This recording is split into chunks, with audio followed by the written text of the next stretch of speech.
J'ai eu le grand plaisir de venir ici à l'École nationale supérieure d'économie appliquée pour répondre à l'invitation du club Ecoforum. Et il m'avait demandé de parler de l'intégration économique africaine. Je leur ai dit que c'est un excellent thème, mais je pense qu'on devrait régler d'abord la question de l'intégration politique de l'Afrique à travers une union politique. Ce que nous avons raté en 1963, quand de grands leaders africains nous l'ont proposé, ils n'ont pas été compris. Certains ont pensé qu'ils développaient des ambitions personnelles et qu'ils voulaient eux-mêmes être à la tête du continent.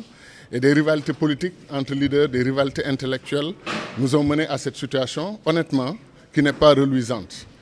Quand en 1963, Nkrumah a proposé les États-Unis d'Afrique, comme il disait, mettons en place d'abord comme transition un gouvernement de l'Union pour une Afrique unie et ensuite on ira assez rapidement aux États-Unis d'Afrique.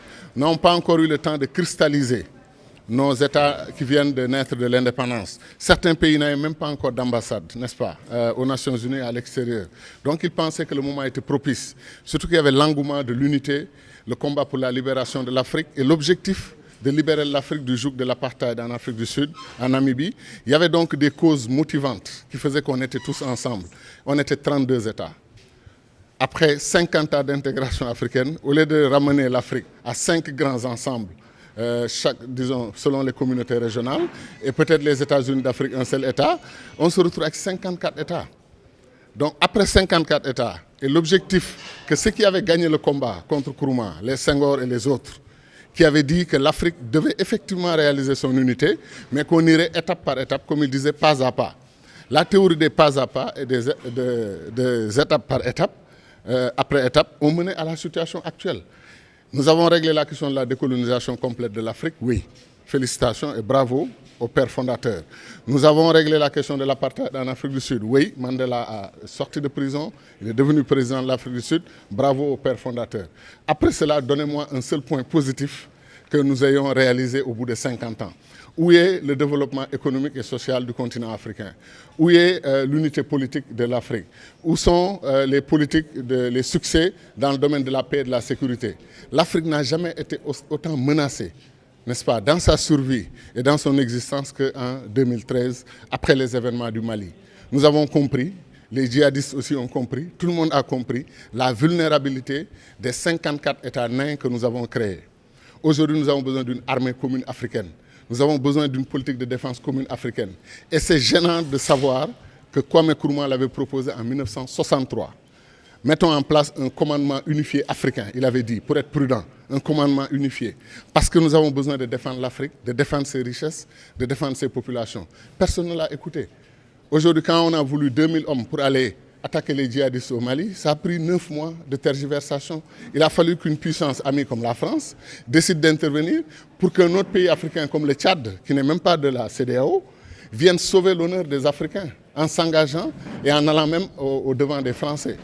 Pendant ce temps, où était le commandement unifié des forces de la CEDEAO? Où était la force africaine en attente dont parle l'Union africaine? Donc c'est honnêtement pour dire que si ce qui avait théorisé étape par étape, intégration graduelle par l'économie, mettons ensemble nos économies, notre commerce, enlevons les barrières douanières, allons à l'union monétaire. Si cela avait raison, l'Afrique serait aujourd'hui dans une situation de prospérité et de réussite. Malheureusement, on a un champ de ruines. On a quelques réussites ça et là. On a le Botswana, le Ghana qui se débrouille bien, etc. Mais vous prenez ces pays individuellement, on ne peut pas les comparer à la Corée du Sud, à la Malaisie, à des pays qui ont choisi une voie individuelle et qui ont fait d'excellents résultats.